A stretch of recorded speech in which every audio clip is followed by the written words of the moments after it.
I would like to invite Dr. Luca Carlo for his lecture entitled The Role of the Cortical Implants in the Multi-Modal Protocols.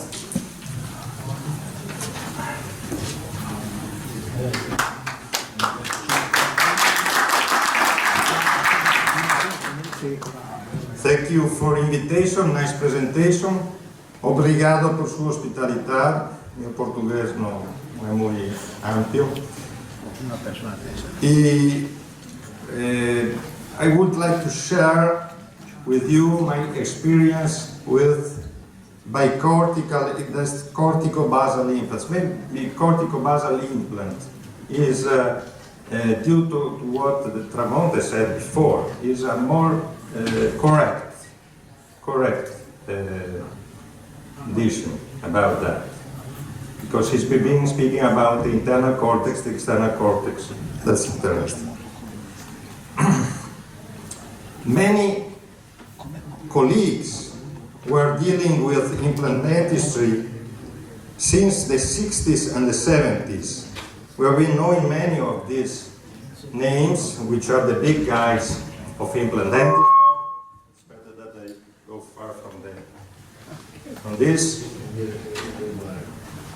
Like Ugo Pasqualini, who has been deepening this subject since the 50s. Chalon, Muratori, Perron, Tramonte, Chercher, Lincao, Wimmer, Mondani. But there was one, Dino Garbaccio, that we knew very well, because we are the disciples. The new generation, the time, has rules. And so we are here to testify what they did and to develop what they did. Dino Garbaccio had one subject, which was reaching the deep cortical. That was his concept, bicorticalism. He's been talking all his life just about this. You can see this is one of the figures of a publication in which you read in Italian. The screw is contained between the two opposite cortex. And this is his protocol, based on bicortical implants, cortico-basal implants, and immediate loading. This was the screw. It's been patenting at the beginning of the 70s. And this was the protocol. You can imagine that somebody has been inspired from that. This was published in 1981, as you can see.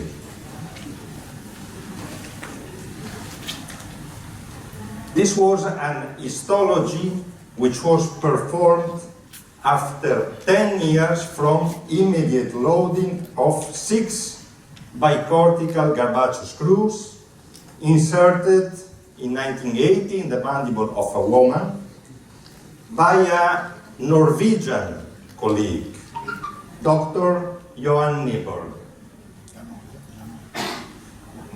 This is the histology. You can see how the screw was bicortical 10 years after immediate loading. This is the histology, perfectly included. How the abutment has been bended to have a correct position for this prosthesis. And Dr. Nyborg wrote to Dr. Garbaccio, "Dear Dr. Garbaccio, I have used a lot of your screws during a long period of time. I find them excellent, the simplest and the best. I have, together with Professor Donat, done a work on the screw. You can keep if you like." And he's been sending the work. He's been performing together with this important anatomopathology, Dr. Donat, Professor Donat, together, to say this works very good.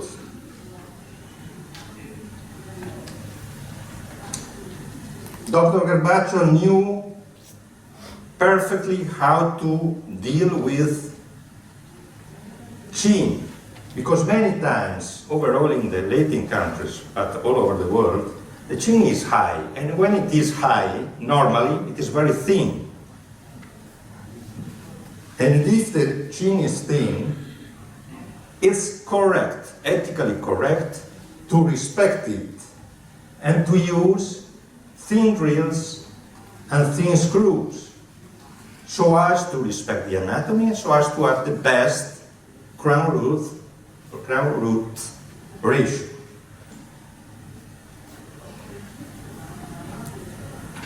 This is a work from my 1999, which I've been inserting these screws, Carballo screws, thin screws, because the teeth are thin. This is the correct dimension of the abutment. You correct the position by bending, and you perform the crowns. You can see the response of the soft tissues around these implants and the bone. And this is 20 years later.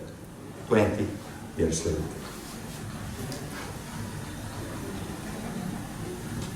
The same concept of reaching the deep cortica that we've been seeing in all these cases, you perform with the blades.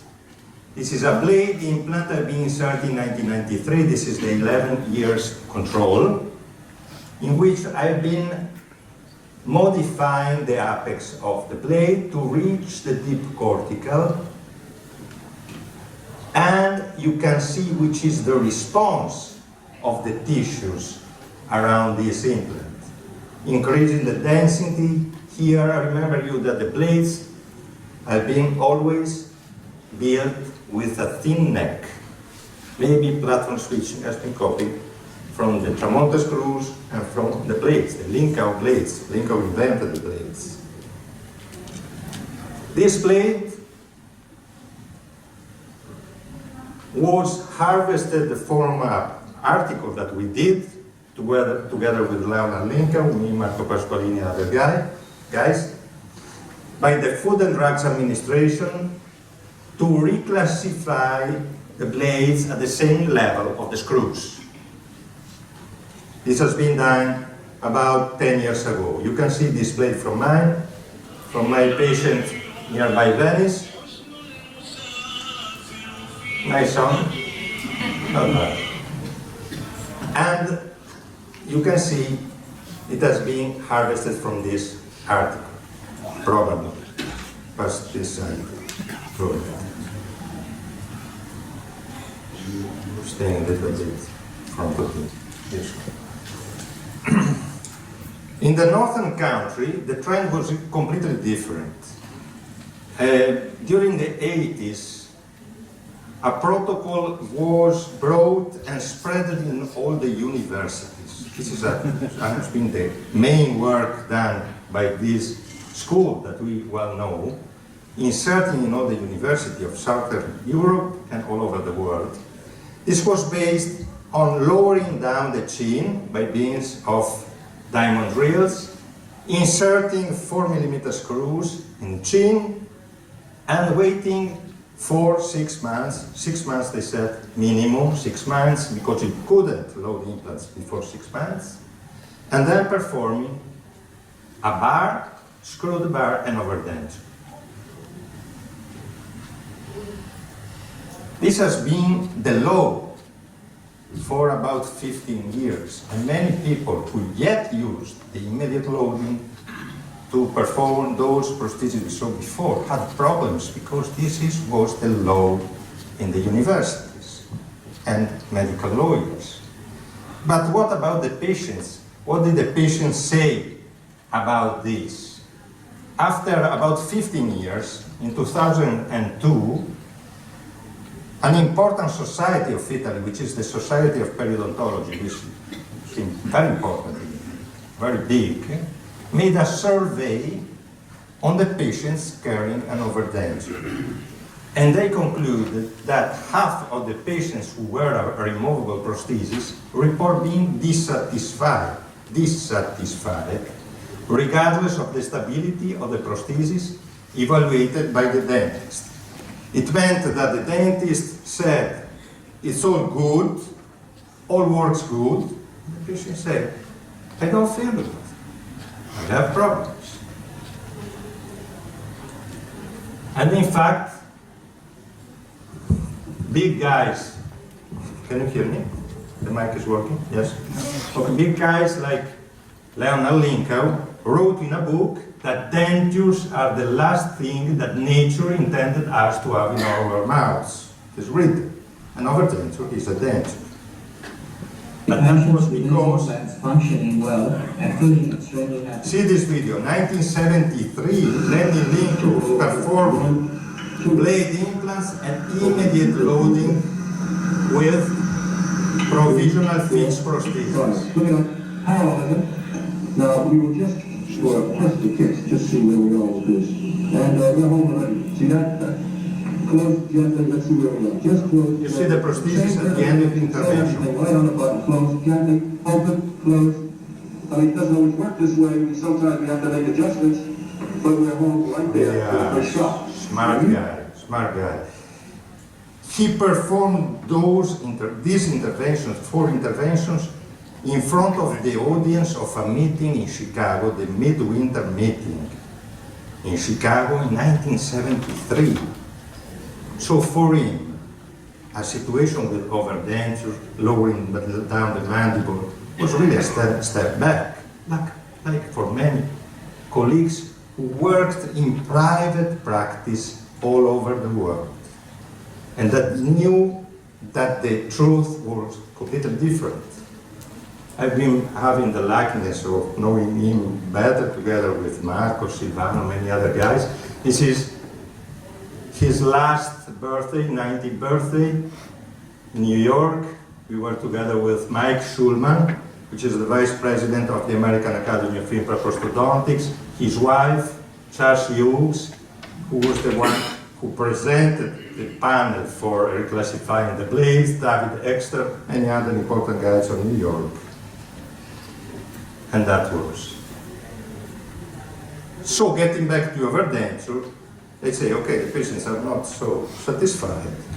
Let's revert an overdenture to a fixed prosthesis with posterior extensions. A protocol that you know very well if you live here in Lisbon, because it was born here, it was born. The inspiration was harvested here, because you saw many other cases of the past, but anyway, it has been codified as a protocol. We like this protocol.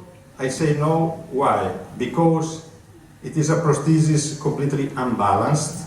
The posterior extensions are not able to repeat the physiology of oral apparatus, which needs posterior pillars to bear the forces of occlusion and to maintain this relationship with the upper jaw, muscles in tonus, articulation in correct balance. And when you load here, extensions cannot bear these forces, so they put out of occlusion. If they put out of occlusion, you have problems in all this area, and you give a trauma to the anterior teeth. So we don't like, okay, somebody other likes. This is perfect for cheap advertising and cheap dentistry. We prefer solutions in which you insert implants also in the posterior, and you connect with a bar that we prefer to be welded, because with the welded bar you can connect any type of implant that you want. That's a very big difference, because if you have screwed bars, you are tied to a company. Completely, you lose your freedom of choice. You stay inside the fence of the products of a company. And a solution can bear correctly the forces that we want. We can put a single bar, a double bar, a triple bar, or a flat bar, as we will see, welded in mouth. And this repeats what all the scientific community say, that splinting implants together is positive. It's something that increases the safety of the work that we are doing in mouth of the patient. We must think, first of all, to to the outcome for the patient. And in the long periods, this returns back to us success. So, in the protocols that we conceive, we of our school conceive, they are all based in posterior implants that many times are screws, but sometimes you have a situation in which you must use other type of implants because the anatomy is different. And welding of a bar to the implant. You can use a flat bar like this one and connect different type of implants driven by the anatomy we are facing. And this is harvested from an X-ray. You see the X-ray of this case. We saw before, one blade, 5 screws, 3 needles. The bicorticalism we have been looking for, because also displayed, there is the myeloid line, there are anatomic situations we face. It works very good, and this you can do what you want. When you have a structure like this, it is one piece structure that you get. And it's much better than screwing bars, because when you screw a bar, if one screw is not connected, the other implants work. The unscrewed implant is the only one that stays very good. The others work for that, and there is extension, there are forces which are not physiological. Okay. We can lower down a little bit the volume, please. You can say, well, it's all for me, thank you very much. We have been talking about the welding machine before. It is correct to say that in 1978 it has been presented by Dr. Mondani, which was the inventor of the welding machine, but before he has been using the welding machine many times, because he's been beginning in 1968. I have the patent at the museum I will show you. And this is the first original video. I have the tape in my office because the son of Pierluigi, Pier Maria, who unfortunately has been passed away as well for pancreas cancer some months ago, has been giving a present to me before passing away. And this is the video 1973. 1973 has been important here for documentation. But these aren't documents. Remember that when we see also what the other two lecturers before showed, the book of Tramonte 1964 is not uninvented. It is printed by the editor and it is there. It is not, I open the internet, Dr. XY was doing this 1956, 1965, and there is not a document. We want documented evidence-based medicine. This is important. The first clamp, the one you saw before in the video, is inside the Museum of History of Medicine of Venice, the town in which I live and I work. It is behind this window. This is the Scuola Grande di San Marco. It is a jewel, really a fantastic thing. Behind the school there is the hospital, civil hospital, public hospital. And here there were many schools in Venice to teach how to work to the people in the history.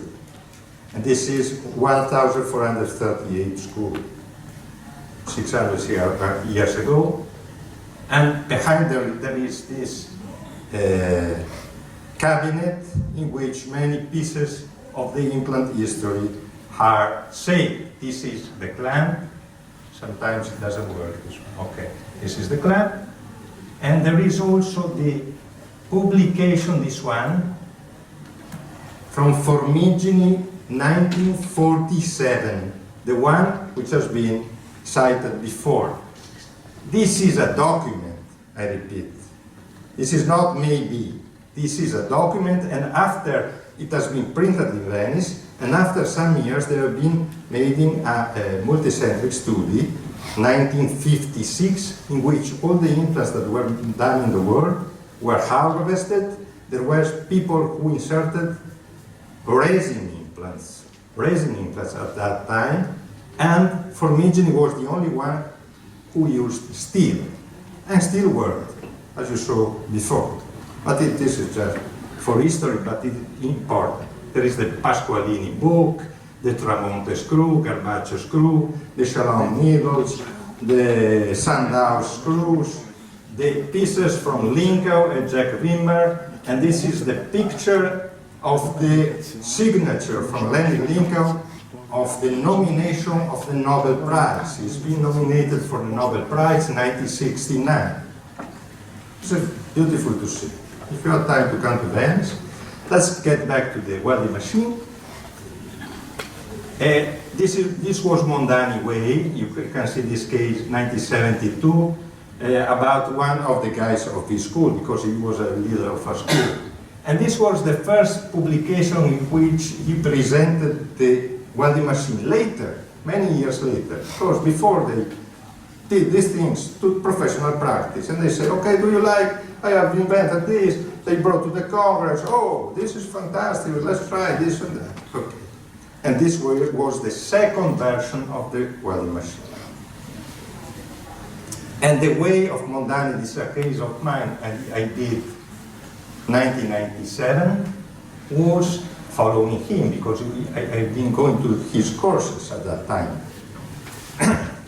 34 years ago, I went to the courses. This is a case 25 years ago, was to insert bicortical needles. The force of these implants is just the deep cortical, basal cortical, right?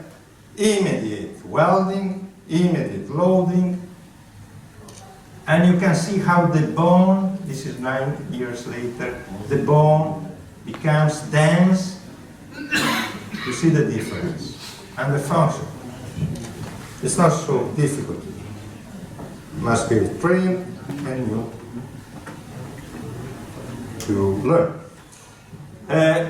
Mondani brought also a particular screw, which is this kind of screws. I've been inserting 800 of these screws, and at that time, which has a groove, spiral groove, that if you see all the screws today, they are all this spiral groove, because this groove harvests the bone during implant descent in the bone.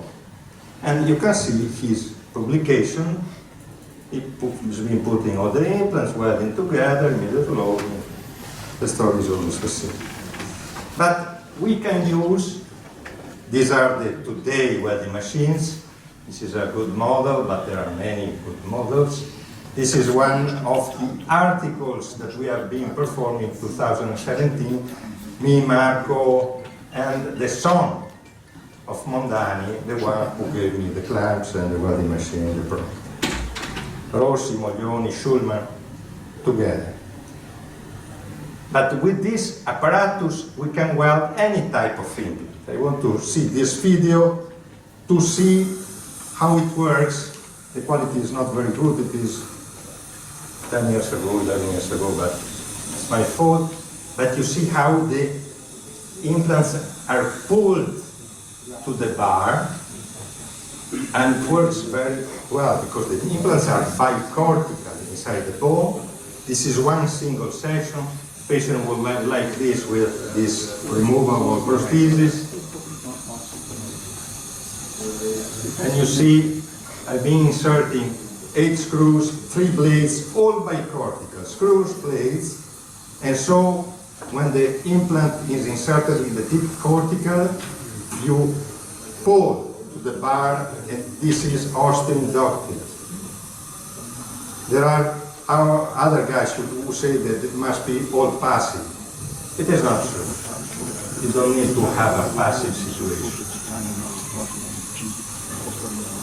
You see? The pulling.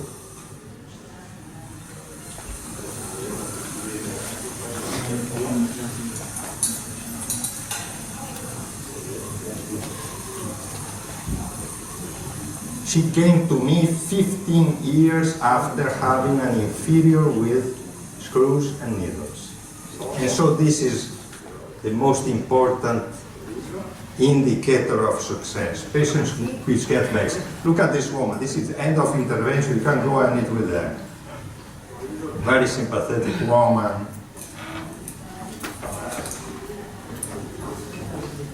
Did you feel bad? No, a little bit like this, but you saw what you did. 11 implants, removing all the teeth. And you can use the welding machine also with conometric implants, like in this case. This was Schulman has been performing the video. Sai Marco, c'era Mike, faceva il video, infatti si vede che il video è fatto bene. The video is well done because there was the Mike Schulman together with me. Okay, we can do what was said before. We can insert the implants, connect the implants with a welded bar, wait for some months under loading, insert the implants, connect the implants, put a provisional prosthesis, patient stays some months with the provisional prosthesis, 3-4 months, then you remove the bar and you finish the prosthesis. This is a possibility that you can go. About the bar, it is very important, as you will see, to use the bar in proper way, because the bar has a volume, and so if you correctly manage the bar, the welded bar, you must learn to do that, not inserting implants, parallelism, okay or not, it's the same bar I put external and that. You must plan correctly, and so you can see that this is a proper prosthesis in which the two implants were connected with a bar, and this was a case of going towards the failure, because you can see I had been inserting two submerged screws. This one was not so good, you can see that. So I've been connecting them with the bar, and it's been all good, because the bar have been fixing the implant. If we have few bone in the posterior, you can use different types of implants which fit to the anatomy. Connect them with a bar and apply immediate loading. Let's have a look to a case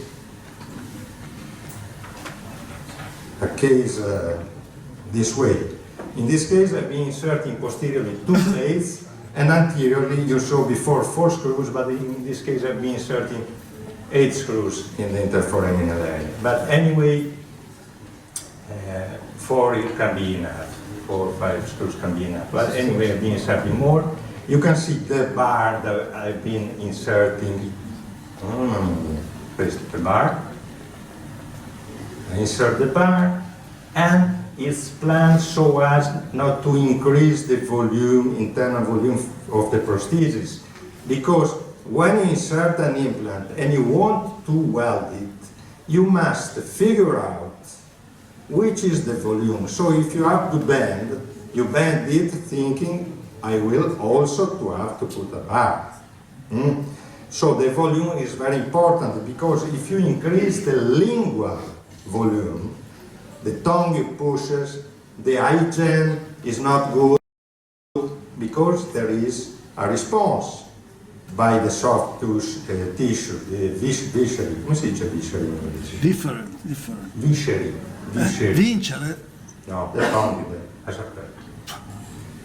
Allora, we saw this type of structure, but I told you, this is a protocol that we've been publishing in our last book, that is based on 4 screws, 2 blades, welded bar. It is one single structure that doesn't move. And this we call the link protocol. And it's all published, like all the other things that you've been listening today, in this our book that we push a lot, because it is a book in which there are many informations, and there are also the intraoral scanning, there is the zygomatic implants, there are juxtaosseous implants, superosteal implants, many things. You can find on Amazon, in the internet, or where you want. Okay, let's say couple of words about these Ramus implants. Ramus implants were invented by the Roberts brothers after Lincoln blades, which were brought about 1966-67. Roberts brothers invented this kind of implant for the posterior mandible, and the way to insert it was the way following Lincoln protocol, open a slot and inserting the implant from above. I've been 30 years ago, because you can know me too, I've been changing, modificating this protocol, making the implant come from anterior to posterior, so as to let the tissues which are over the posterior part of the implant being completely untouched, safe. And so the implant is engaged between the surface cortical, the myeloid line, and maybe the cortical of the alveolar canal. You can see this is Lincoln way, making some holes, connecting the holes, then inserting the implant. In this way I've been telling you that I've been calling the endorsal distal extension. And you can see how the implant is engaged between the surface cortical and the myeloid and alveolar canal cortical. And you see the soft tissues response. This is very stable, doesn't move. You can use it also when there is a post-extractive situation, and you can use also the piezo. There are some tips which are useful because with this kind of tip you can go inside under the surface cortical. But anyway, I've been performing a lot of them without the piezo. Piezo is quite useful. Anyway, you can see how the implant goes here, this position, and it is between the corticals. And you can perform also little works on two teeth, like this. It's very stable. And this is the article on the PubMed line, because if we don't publish on the PubMed line, it's like we have not been working. So somebody can copy from the publication of people who are not publishing here and sell what they have been copying. Polemico here. Giusto? Let's talk about the superior. When you have situation of normal bone or slightly hypertrophy, I talk about hypertrophy because atrophy, many people speak about atrophy. Atrophy is when there is no bone, just basal bone. These situations of atrophy, you insert juxtaosseous implant, superior juxtaosseous, same thing. Or you look for the bone in some other place, like a zygoma. But there are many situations in progression of hypertrophy. If we have a situation like this, the first or the second, normally we can insert the implants. We connect them with a bar, maybe in the normal situation you don't need also the connection, and you can load immediately. We don't talk about that. We don't talk about atrophy. I want to talk about this situation which are common, in which there is no bone in the middle third. There is few bone in the premaxilla, a few bone in the tuber pterygoid area. For these situations, I've been conceiving a protocol that I use since more than 20 years. To perform that, you know, to know how to insert implants in the posterior tuber pterygoid area and in the premaxilla, and to know very well how to handle the occlusion of the prosthesis that you insert. Okay, let's figure out that we have a case like this, in which superior prosthesis is moving, because today it's very rare the situation in which we see edentulous patients. Normally we see patients who have previous prosthesis that we have done, or somebody else has done, maybe somebody else, they are our prosthesis, which have problems. If we remove the teeth immediately, the patient goes like this, and easily it loses any possibility to avoid mobile prosthesis. Or it enters in a path of very severe hard surgery. And we are talking about simple surgery. My purpose is that. So the best thing is not to begin extracting the teeth, but to look at the posterior. You look at the posterior and you begin inserting 2 implants in the posterior, which must be submerged implants. I will tell you why. Then, after some months, if we have time 6 months, if we have not time 4 months, but better to wait 1 month more, there is August in the middle, we go September, there is not a hurry. If you can, if the bridge can allow, let's say, can stay there 1 month, couple months, correcting the occlusion. After 6 months, we go with the second section. In one single session, we insert the posterior abutments, we remove all the anterior teeth, we insert implants in the anterior, and immediately we connect the new implants to the yet also integrated implants by means of a welded bar. And immediately you load this with a provisional fixed prosthesis. So the patient passes from a fixed prosthesis to another fixed prosthesis without ever passing through a mobile prosthesis.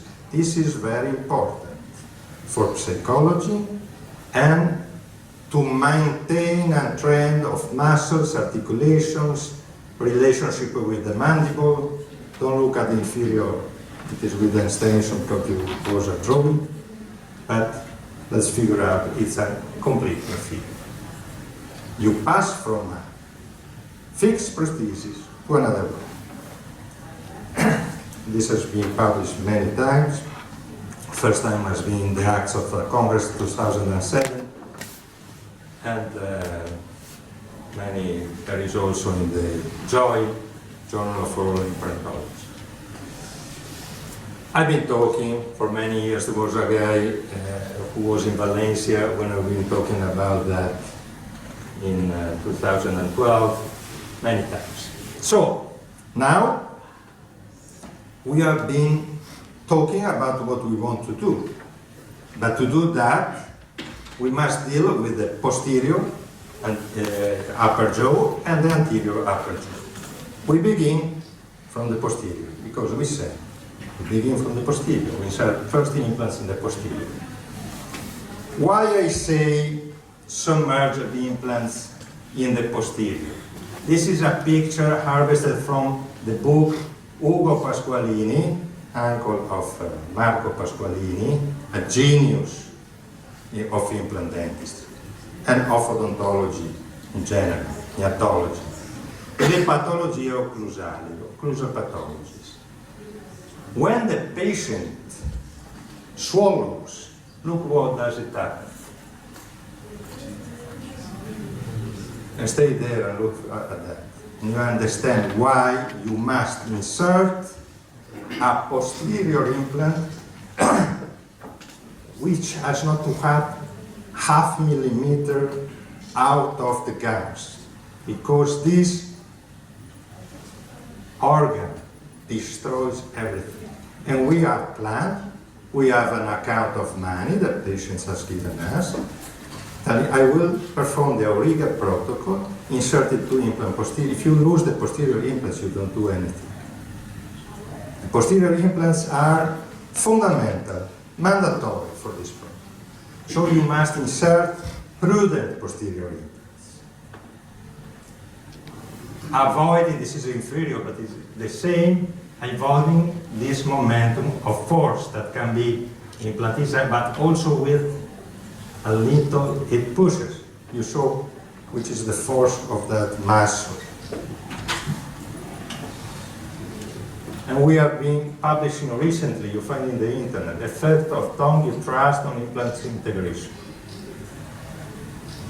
It's an important article we've been performed. So we can choose an external hexagon implant, internal hexagon implant. I prefer external hexagon for that situation because it has the plate which made a double seal.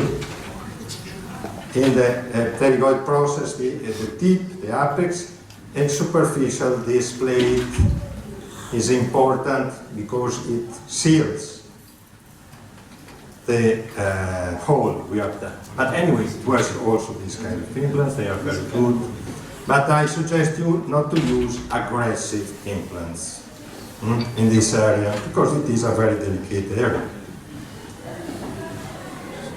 This is a case I've been doing 23 years ago, in which I've been using one side, this implant, and I suggest you to use, due to experience, I did 23 years ago. No problems, but this area, if you perform the right implants, the right technique, there are no problems. Suggest you to use implant like that. We must enter in an area in which there is a few bones and there are anatomic situations, very important, palatina maggiore, nearby. So, how do we do? The first thing that I tell you is that for these implants, it's better to open. You open the flaps so as you use the periosteal elevator to go behind and to feel where the bone finishes. You feel exactly. And you insert a drill. I insert a drill, which is not so difficult because it is from anterior to posterior. Sometimes it's more difficult to do the prosthesis after that insert these implants. I put this drill, which is a smooth drill, which displaces the bone without removing bone. And this is a Muratori drill. Te lo ricordi, Marco? Muratori implant since the 50s. He was the organizer of the Congress Marco Pasqualini has been talking about, which began at the end of the 60s. And you see that I'm not glad of that situation, because the drill, is too vertical. So I want to change the direction of this drill. What do? I get this kind of scalpel, which is the big flute scalpel, made like this. And when you go with this scalpel, you insert the scalpel in the bone, and automatically, hammering on the scalpel, it moves in the correct direction, because it follows the cortex and goes like this, like that.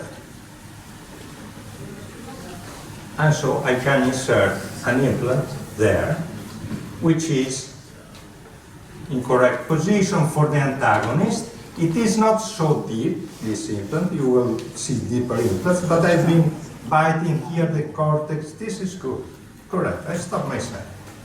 Why must I go? There are different anatomical situations. Sometimes you see the pterygoid process, you will see that very dense.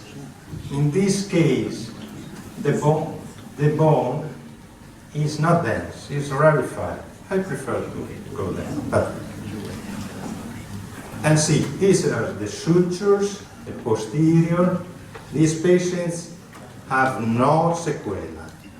These cases are no sequela. It's very rare that a patient operated like this tells you, oh, it's dollars paid. Pochissimo, pochissimo in Italia. No, no. Allora, this is a post-extractive. I remove the tooth, and in this case, I don't need to open the flesh because I have referral points. The problem that we have when we operate in the mouth is that the X-rays, okay, they give you indications. You must transfer the images of the X-rays in what you are doing. It's not always so simple when you have to go with little spaces. So, when we have a tooth you extract, you have referral points because you see the X-ray and you see there is this space. So I insert a drill. You can see the drill is a little bit toward medial, toward the internal, because the pterygoid process is medial. A smooth drill, you see the pterygoid process, it is not here, it is a little bit internal, because it is tensore del palato, the muscles, which tie, there are functions which modify the bone. Normally you find it a little bit internal. So the drill, you go towards internal. I see my drill inserted for some millimeters, and it's correct, it's not correct.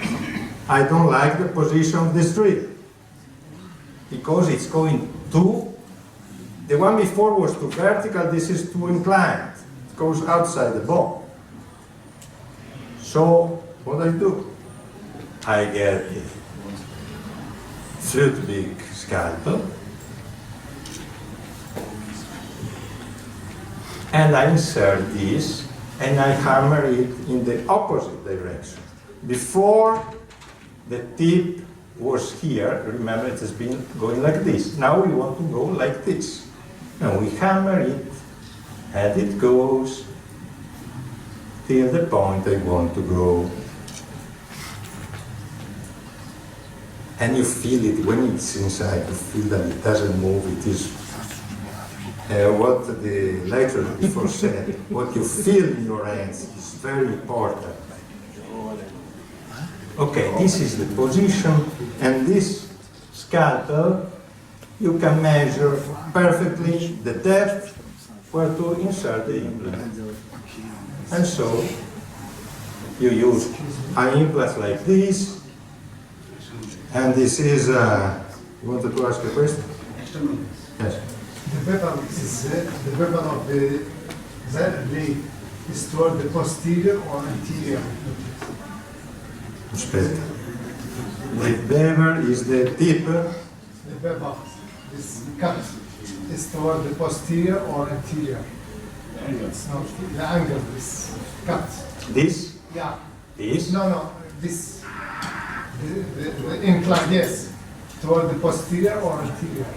You go to the posterior, you push this, but this situation, the bone, pushes We go anterior. the scalpel toward this. Anterior is here. I'm hammering like this. Yeah.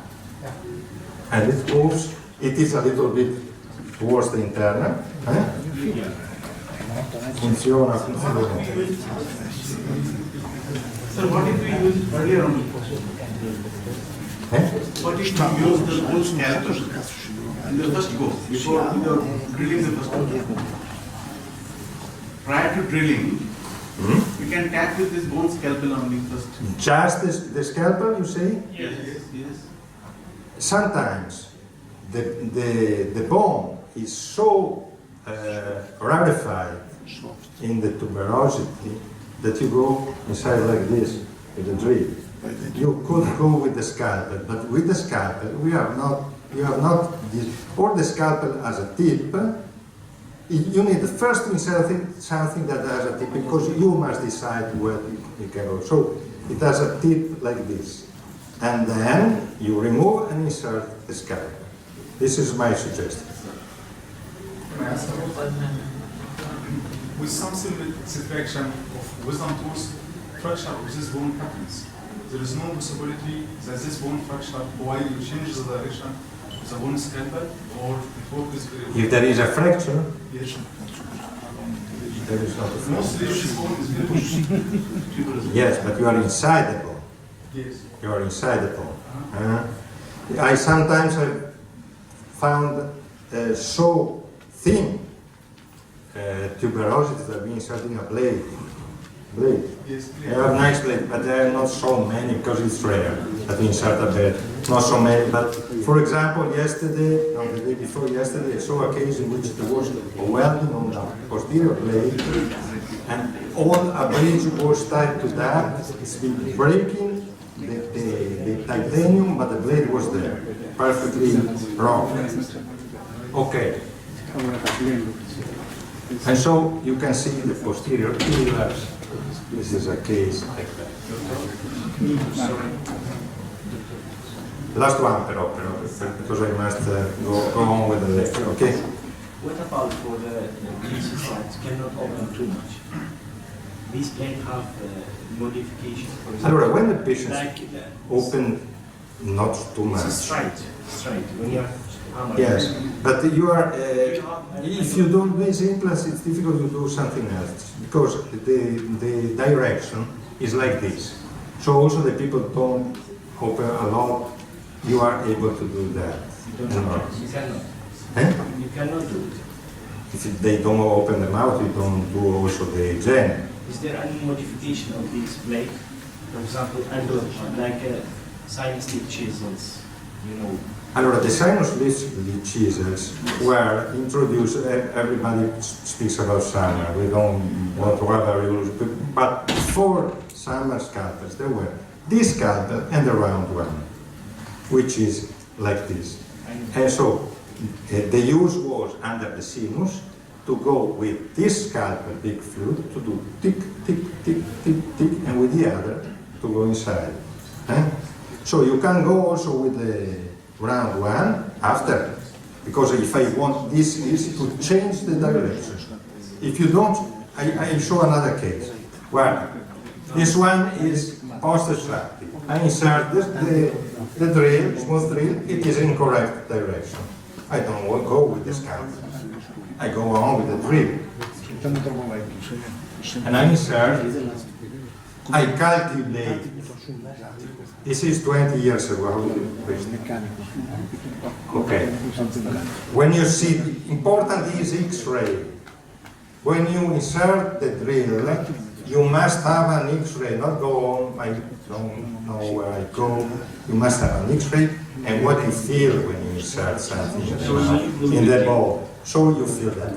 Then, when you have this situation, you see that it finishes here, you calculate 6 millimeters difference and you go on.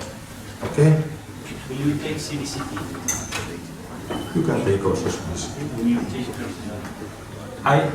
I'm using this CBCT, gives you 3 dimensions and it's better. If you have 6. Okay. Allora, you can see the implant now is inserted here. This is the pterygoid process, the yeast, and it's correct. And it's 2001. And this is 2021. 20 years later. Okay. Okay, now we have the posterior implant.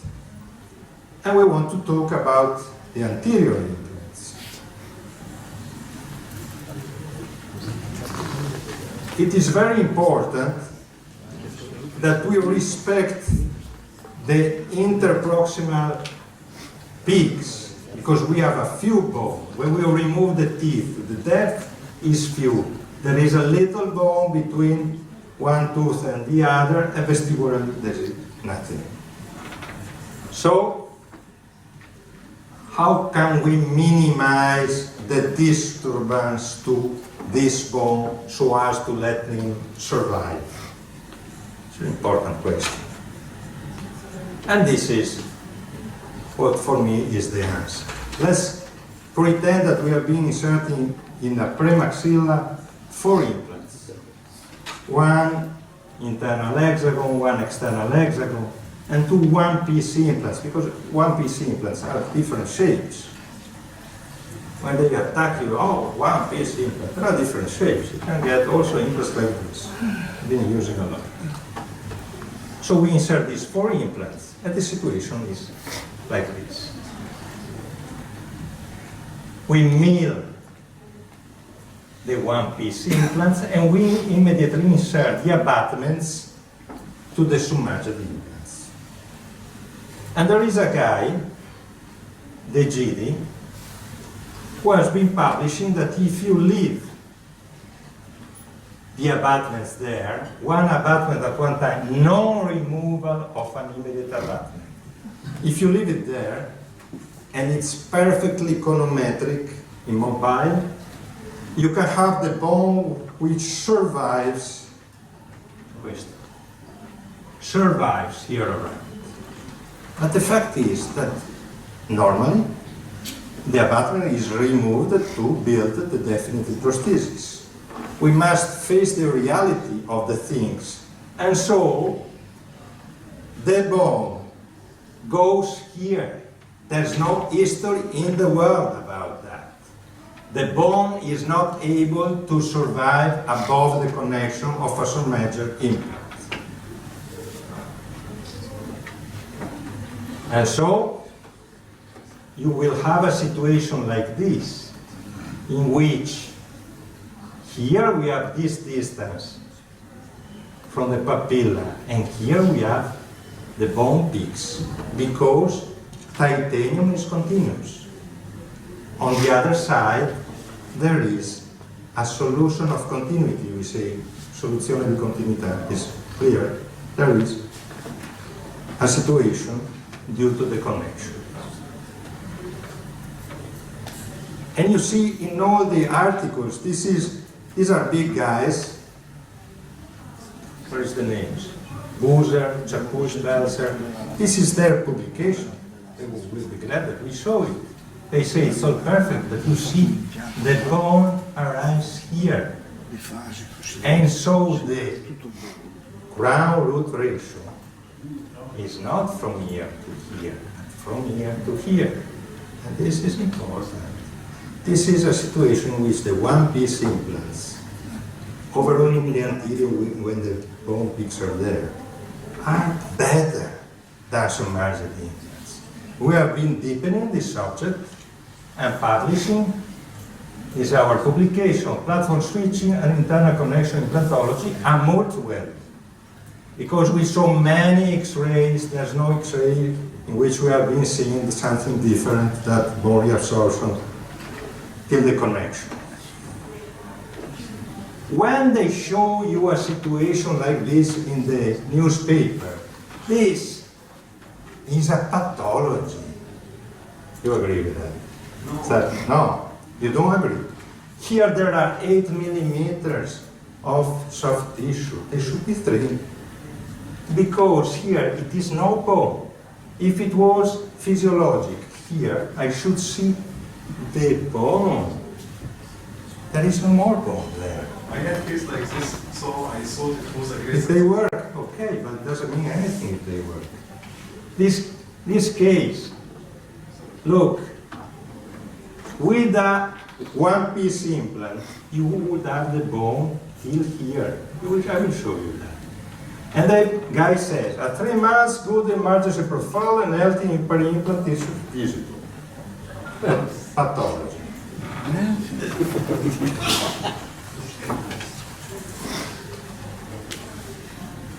Okay, there is a guy that many of you know, whose name is Dennis Turner. He has been publishing together with other guys a study on 288 implants, getting the measurement of the distance of the point of contact of the teeth and the bone. And he's been concluding that if the distance from here to here is 5 millimeters, you have almost 100% papilla. If you have 6 millimeters distance, point of contact to the bone, you have 44% a black hole here. If you have 7 millimeters, papilla is 27%. And 73% is black hole. This is Tano, not like Carlo, it's Tano. It's well known. He's being one of the two who had a permanent chair at the New York University, in New York. And now Tano and Lenny Linka, two guys. Just Linka remained because he had a quarrel with the company who paid the money to the school. So they have removed his chair. There was the Tano, the partner, and Linka, the partner. Now there is just a Linka. Okay? And this is, you find on the PubMed line, the effect of the distance from the contact point to the crest of bone, the presence or absence of interproximal dental papilla. And that is written what I've been telling you, and you find it. Is it? Luca, this is all teeth. This is all teeth, not all tooth. Cambia. It changes a lot. We are acrobatic, no? So we are so acrobatic that this is the title of the main society of Italy of implant dentistry, 6 October 2002, the nightmare of very implant papilla, which this is the title of the Congress, in which they use just submerged implants. They have a nightmare with the peri-implant papilla. Title of the Congress. Loro lo sanno, they know because they saw that. I've been publishing 15 years ago in the European Journal of Implant-Orthodontics a study about that because I had the company which have been building this, which is, you can try to use, but it's quite unuseful because the average shape is always different than the implant is. And submerged implants and one-piece implants that can be also blades, screws, the same. One piece is the concept. Look at this. This is a colleague from Tuscany, Paolo. He came to me. I've been inserting one piece, the same as the submerged screw, which has the connection here. I've been then letting him build one piece. Here biting the cortical because there was a need of stability so as to load immediately. And you can see the response of the bone. If it was submerged, it stopped like here. And it's been immediately loaded, and this is the response of the bone. Look, because, and this is very important, because this bone is important. This is after 1 year and a half. Look at this. This was 2004, Tramonte screw. Being inserting, immediately post-extractive, immediate provisional. This is after 9 years. Look at the papilla. I don't see the response. Look at here. And this is what they call Platon switching, because you invent a name and you invent just the name you have been inventing. But this is a reality since 50 years, 60 years, many years. But bone like this, without any resorption and supporting the papillas, you have with one piece implants. Or with submerged implants, econometric, perfectly econometric, in which you never remove the abutment because it simulates a one-piece implant. It has no useful. Look at the blades. This is bridge on two blades. Look at the bone here after 10 years. Same day I've been recalling the patient. Huh? I use any type of implant, submerged implants, what is since the beginning. And you saw the protocol. The protocol is based on posterior, submerged, anterior, what is. I have no preconcepts in my mind. I just watch. This is the situation when you remove the teeth. There is always a reabsorption of the buccal bone that any publication you see. And so normally we are talking about the premaxilla, we have to remove the teeth, to get back because of the distraction. Remove the teeth. So when we remove the teeth, it is normal that the bone reabsorbs. So if we insert the implant in this situation, we can go outside the bone. So normally, what we do in the arterial is to avoid to use aggressive coils and to stay in a palatal position. So I have to leave the bone grow and include the implant. This is a study on 488 images. Dunque, thickness of the anterior maxillary, sì, eccolo qua. 498 teeth observed through CBCT, and these guys have been concluding that in 80% of anterior teeth, the buccal wall is less than 1 millimeter. So, if we insert the screw like this, it is wrong. You saw a case, I've been biting there because of parallelism of blade, I could not correct the direction. But the right thing is to look for the palatal bone going this direction and leaving the space here. But everybody says these things. But if I use this implant or this implant with the connection, I occupy all the space. So the best thing is to stay palatal and use an implant that you can bend for this protocol I'm talking about. To leave the bone, heal the space here is very important, and bicortical, and the more bone you can bite, the better it is. Okay, now let's have a look to some cases of this protocol. This patient comes to my office with the superior bridge in her hands. So, as I said before, if I remove the teeth, she goes to mobile prosthesis.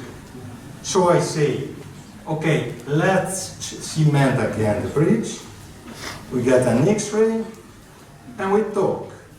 And we've been planning the real protocol. First thing, you insert the implant in the posterior, 2 screws, 2 vertical screws, and then we wait for some months. In this case, I've been waiting for 6 months because I've been correcting the superior bridge. It works very good. Then there is a second session in which, in one single session, I insert the abutments in the posterior screws. I remove all the teeth. I insert implants replacing the teeth I've been removing, and you can see which is the directions of these abutments. In this case, I must immediately resolve the situation. And so, I go and bend these implants, and they are in the right situation. And immediately I weld the new implants to the posterior ones that we inserted some months before.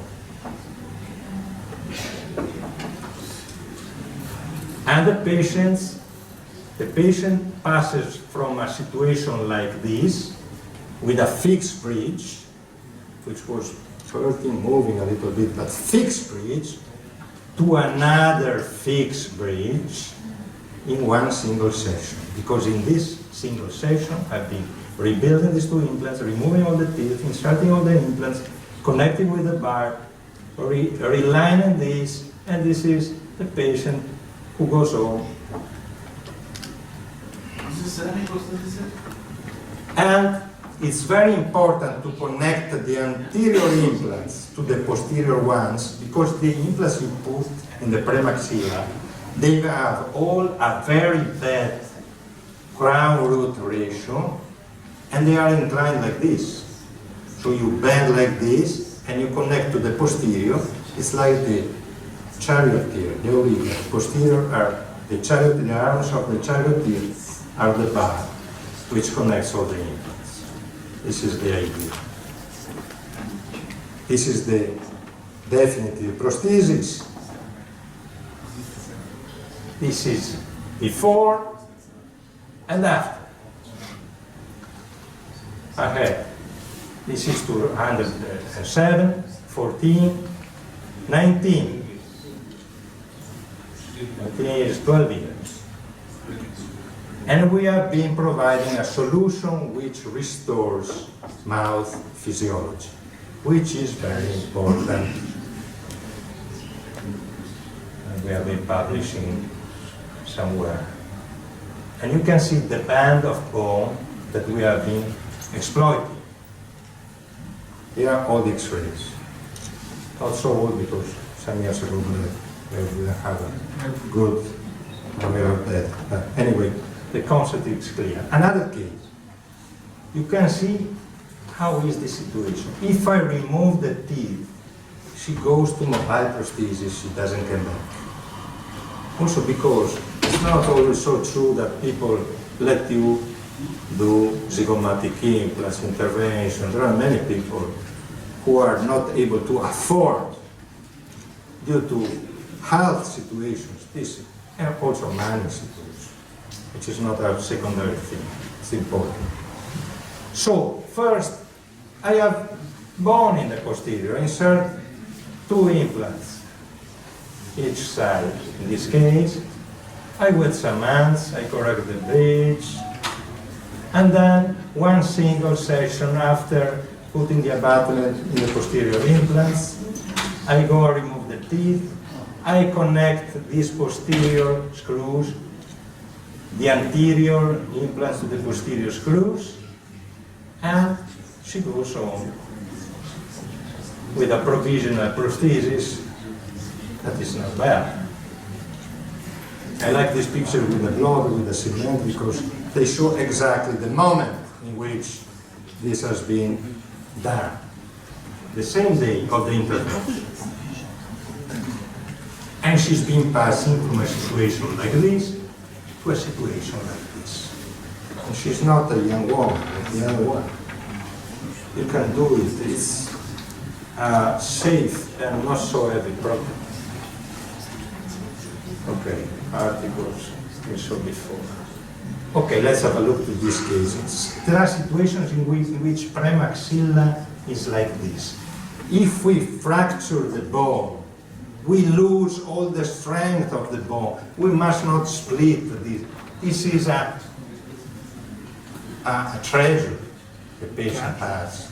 Treasure, una risorsa, come si dice, a resource. Because these 2 corticals, we insert the posterior screws, and then we insert 4 blades like this, and there was a colleague inside with me like this on the blade. See how strong it was that time. And so this is the protocol with blades, which is the same with the blades. Okay, this is just to laugh because I've been letting somebody build this place that I've been calling the guillotine, in honor to this guy, Monsieur de Guillotin.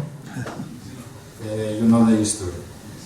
French Revolution, this guy has been inventing the guillotine, this instrument to cut the head of the person. So the same concept is that.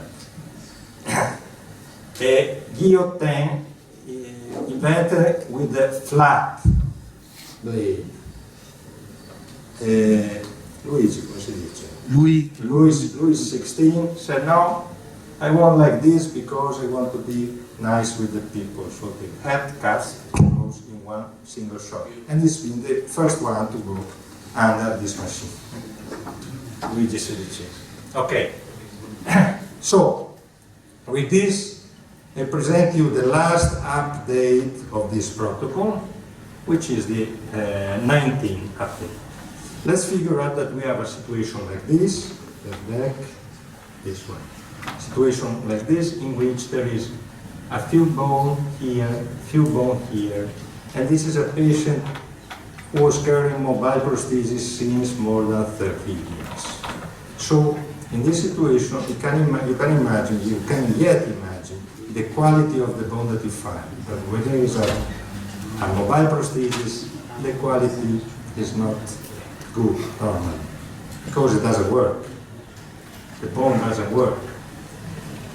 And so this is the anterior, and there is situation like this here. Here it is like this.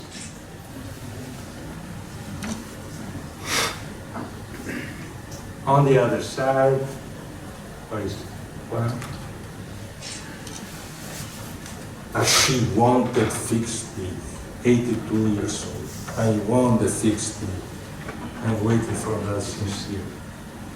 And so, planning was 2 implants in posterior, and then 4 implants in the anterior, and a welded bar with a screwed prosthesis.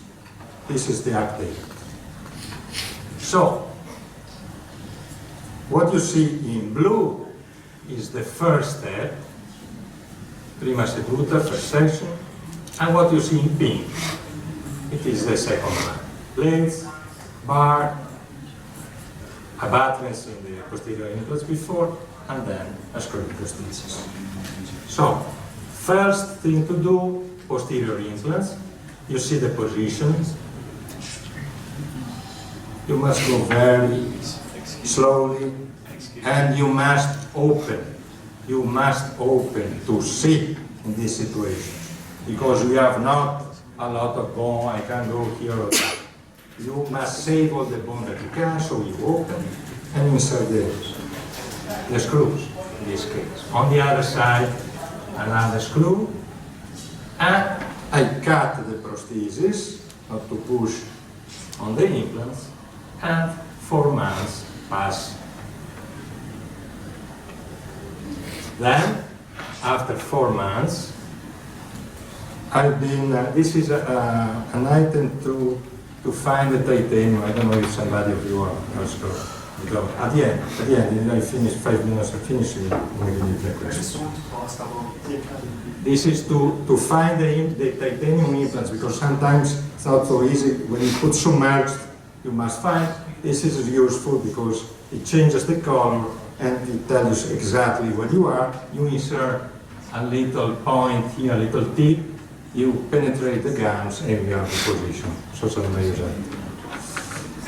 So I insert the 2 abutments, posterior abutments, and then I go with the anterior. This I've been doing in 2 steps, 2 weeks before the abutments, and then I open the anterior. Anterior, you can go very well with this kind of drills, which are on the market, and you must go with your hands. You learn to do that better than the piezo, because the piezo is completely flat, but sometimes you must to follow the anatomy, and the anatomy is not always so flat, and I prefer that. Okay, and then one side I insert 1 blade and 1 needle implant. The other side I insert 2 blades. And then, instead of finishing inserting a bar and rebasing, in this case I've been using this technique in which I've been welding this attachment to a flat bar, welding the flat bar to the implants, and you can see these are the implants and these are the attachments. These are the attachments. Rebasing and inserting the connector shears here. And the patient goes on with a fixed provisional prosthesis. These are the connectors.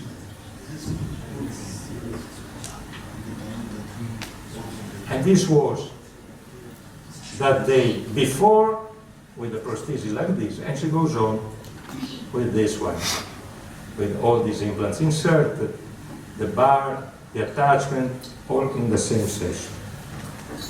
And the prosthesis. Then some months pass, there's not so much hurry to finish in 15 days. I know when the patient from Italy go to ex-Yugoslavia to be treated because they want to spend less, they want to do only 1 day. But we must have the time, so we wait, we check, and then we go with definitive one. There are the passages to build a fixed screwed prosthesis on the structure. These are the proofs of occlusion. You must take care not to go with the raising in the attachment. There are training, education must to do that. And then here you have the implants, and here you have the attachments, and you screw in place this structure. And it's interesting because this you can use with any titanium implant. It's easily removable because you unscrew. The implant stays always connected by the bar, because normally the connecting bars are removed and the implants remain without connection, or there is another bar screw inside. And compliance is very good.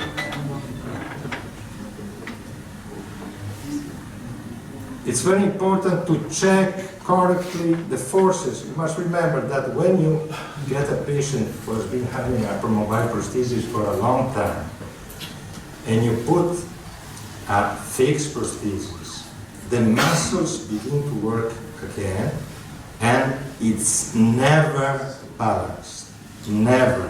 For 6 months, 1 year, you must go and check every 20 days, 1 month, the difference of balance. For example, this patient has a prevalence on one side, and we continue to correct. Now she's good.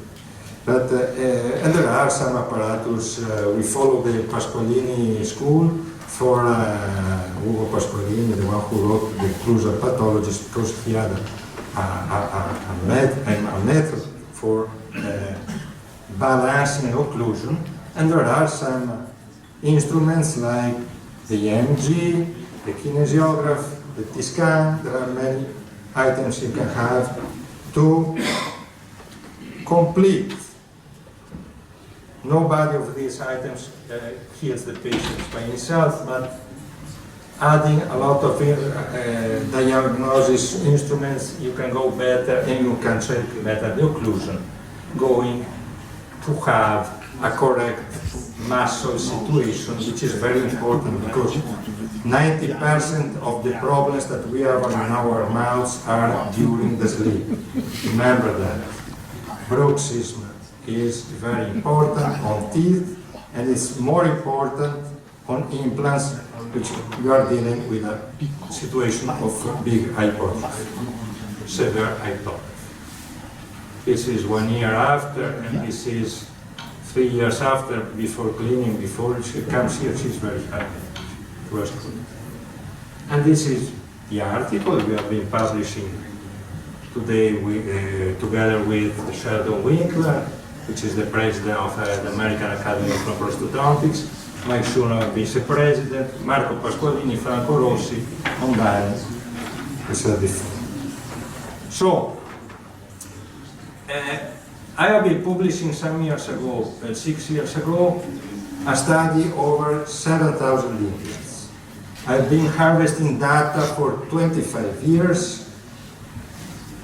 My wife has been hating me because in the mountain I had all the slides on the table and recalling the patients. And if you have time to read that, there are many interesting conclusions that can be useful for professional because they are harvested from the cases.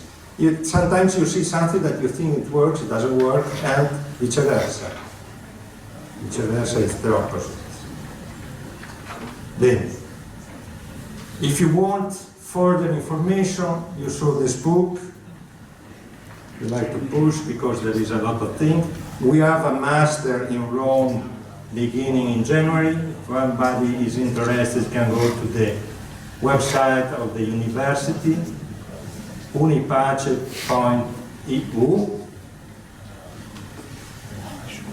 And with this, hoping that our profession goes to victory, and thank you for your attention.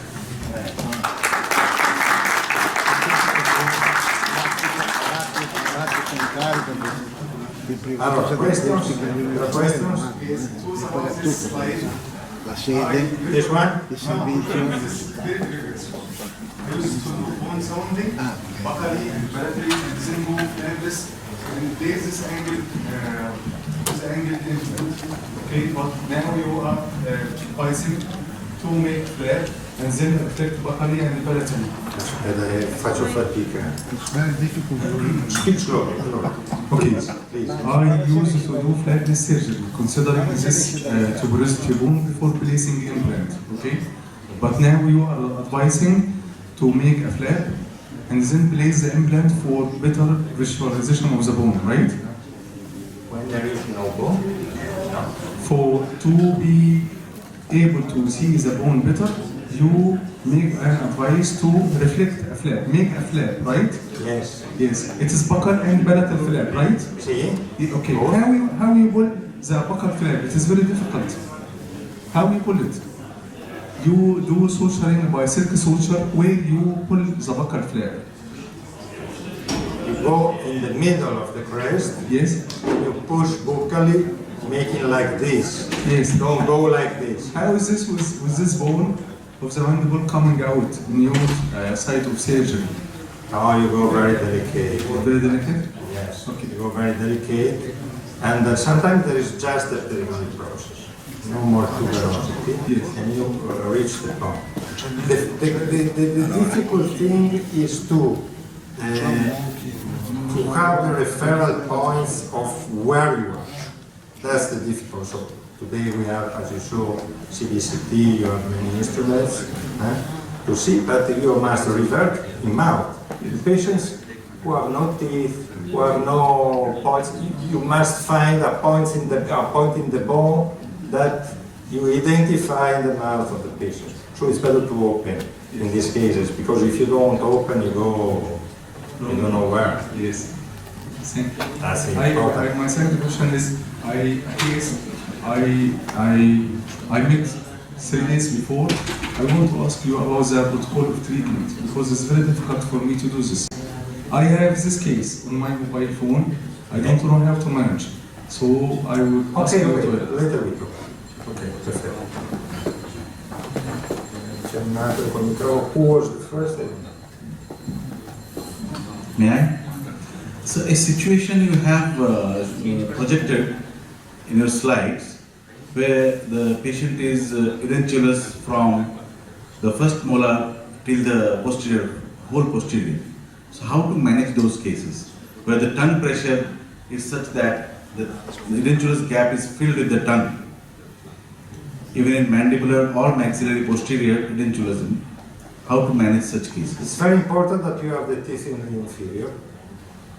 I don't know if you understood. Yeah, I understood. Yes. Yes, because must have the balance. Yes. If you have just, for example, 6 teeth, in Italy we used many years to build 6 teeth prosthesis and schelettrato, we call it an apparatus. Okay. If it pushes in front, it's not good. You must have a balance of. Remember that I've been having a statistic about that. 87.9 patients that you see, all in Italy, but I don't think in India, yes. India, I don't think is much different, are cross-parent patients. All these cases that we do are little upper jaw and big mandible. Normally, the lating is disaster, because they have big mandible normally. No? But I think it's not much different. So it's very important to have a balance because the provisional prosthesis that we insert and the fix later is how the system works, how the forces are downloaded on the implants. This must be perfectly balanced. So my question was regarding one of the slides, if you can go back. See, posterior edentulosum. Tell me when I understand this one. Still back, sir. This is a case I did. No. Because she was a big motivation. Remember, this is important. If the patient, if you are pushing them a work like this, don't do it. Because the patient, we will find all the defect of the work. If for the patient, this is changement of life, she wants it, she will find just still back, sir. The big qualities of the work.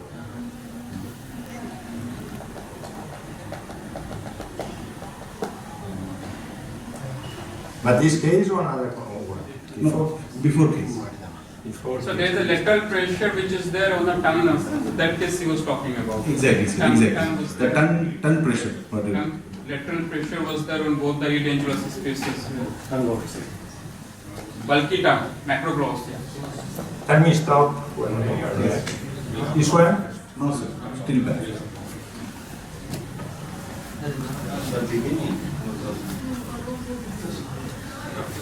This one? No, sir. Still back, sir.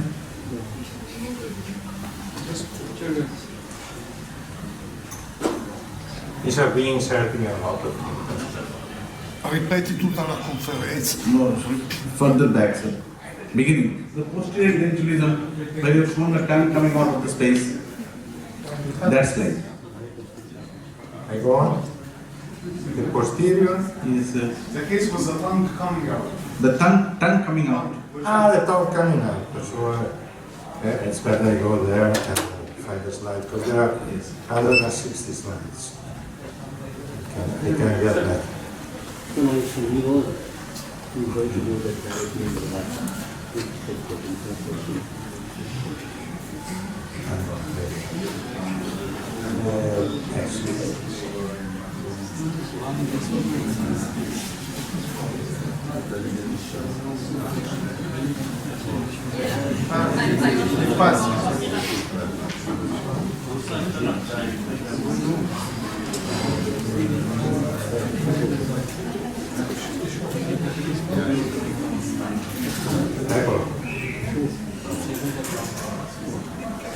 This one?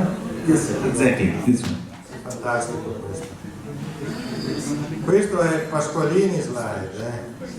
This is harvested from the book of Pasqualini. I have many of these pictures, also in the articles we've been doing about that. But for me, this is the best one because you can see.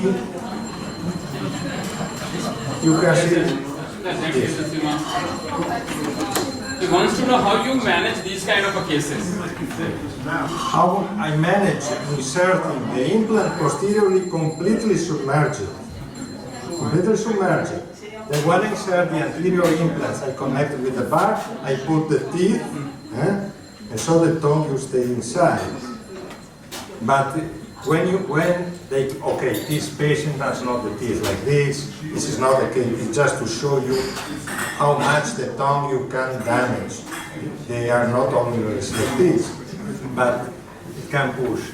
This guy misses the posterior teeth. When it closes with the posterior teeth on the new prosthesis, the tongue you cannot push like this. Cannot overcome the teeth because there is the occlusion.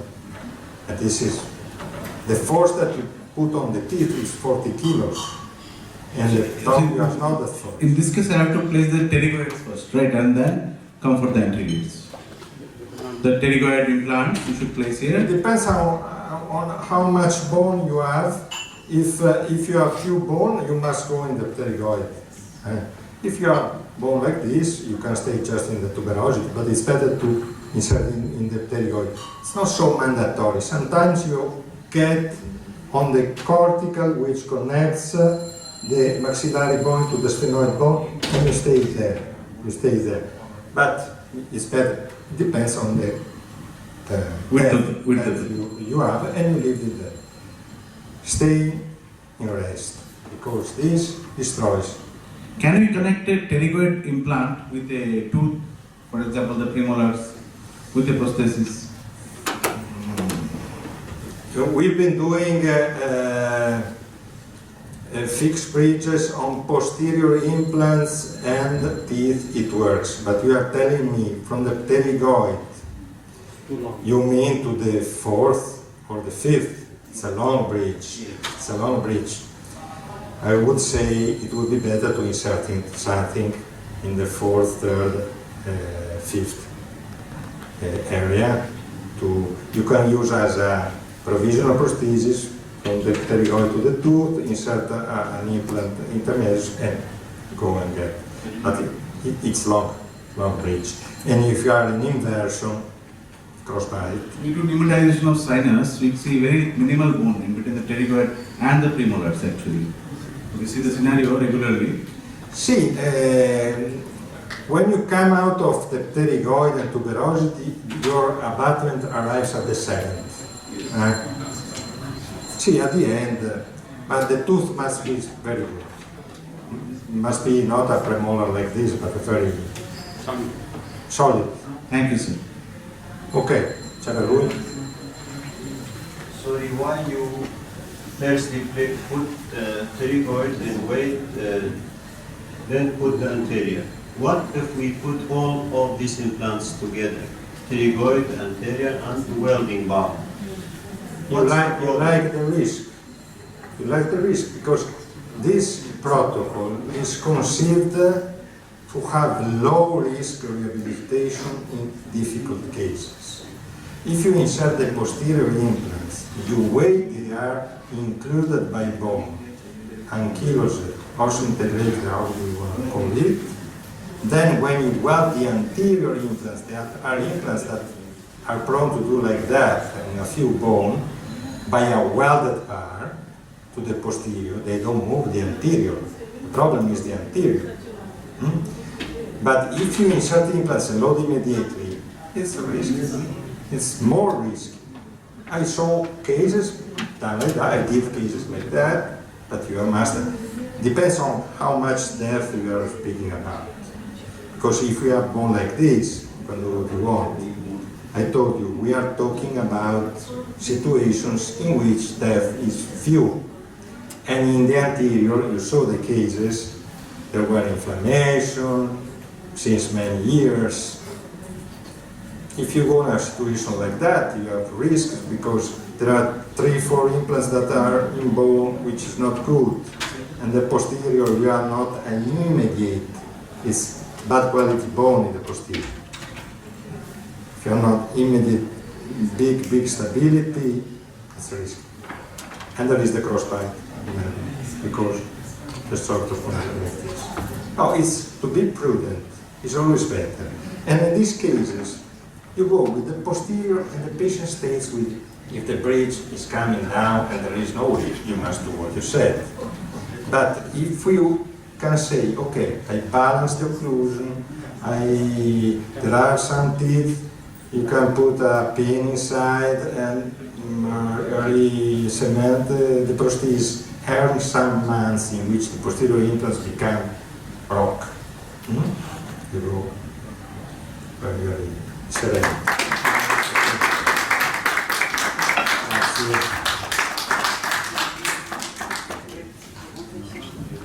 Thank you very much. Faccio fotografato una ragazza. Aspetta che mi prendo.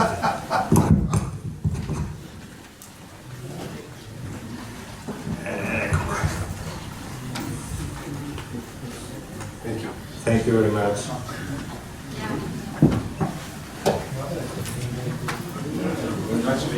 Thank you very much. Margherita Farr.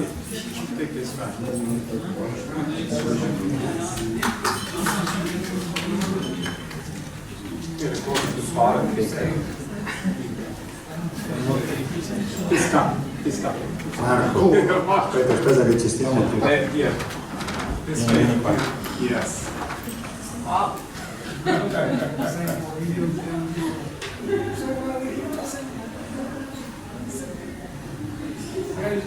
Anissa, you come. Yeah. Yes, you are part of the team. Please. It should be an honor for me.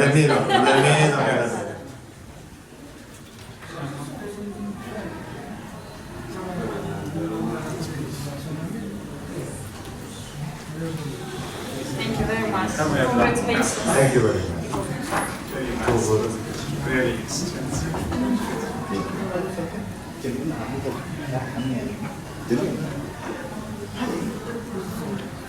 Very. Thank you very much. Luca, io outside. Of course.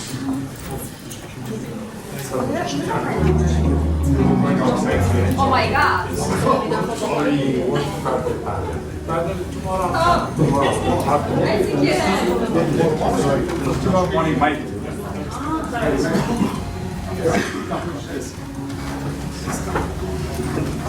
Yeah, now it's better. The light is better now. You want to see this picture? Yes. I'll send it to you.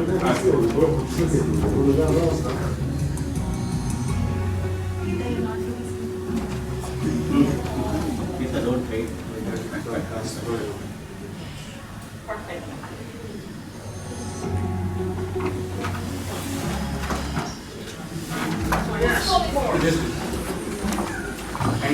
The new generation of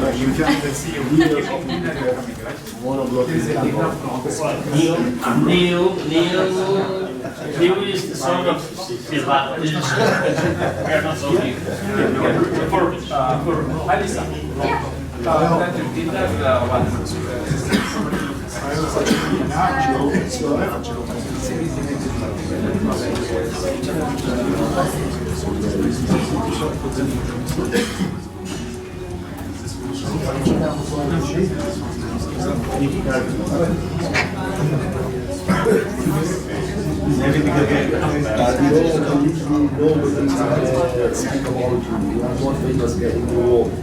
I don't know.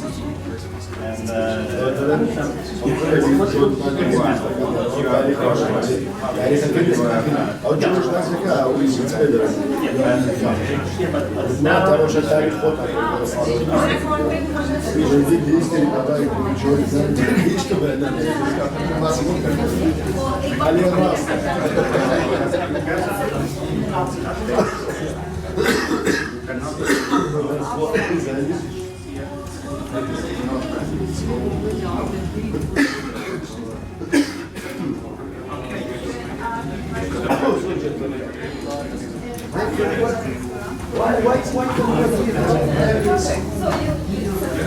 I'll see you with the unit. Yeah. You work? Yes, I know. Been to Bangalore. I wanted with the both of them. Very nice talk. My wife was happy, so two things very It was very great because you were also there. No, sir.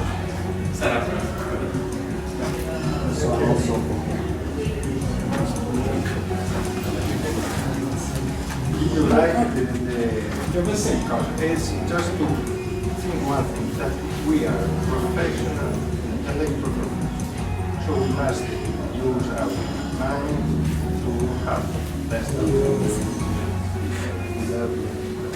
of course, see you fast. Because at the end,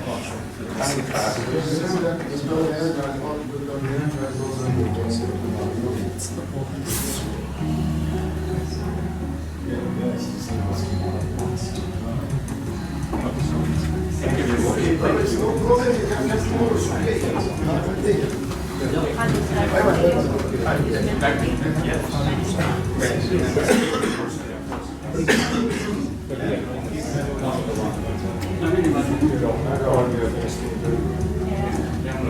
Unfortunately, after Magro arrived the coronavirus and a lot of problems. So it has been loud and now we are there. That's for Goa. We are the best Congress in Bangalore. Not alone, not alone. Yeah, they will meet in Goa now. Sorry.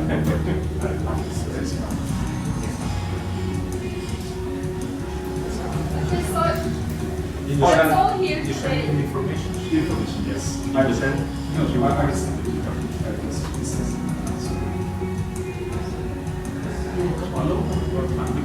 No, I go now and my wife. And then 8 o'clock. 7 o'clock. 7 o'clock you have to be in the lobby.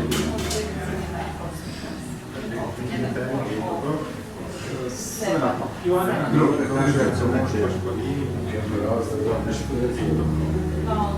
7 o'clock is I'll see you at night.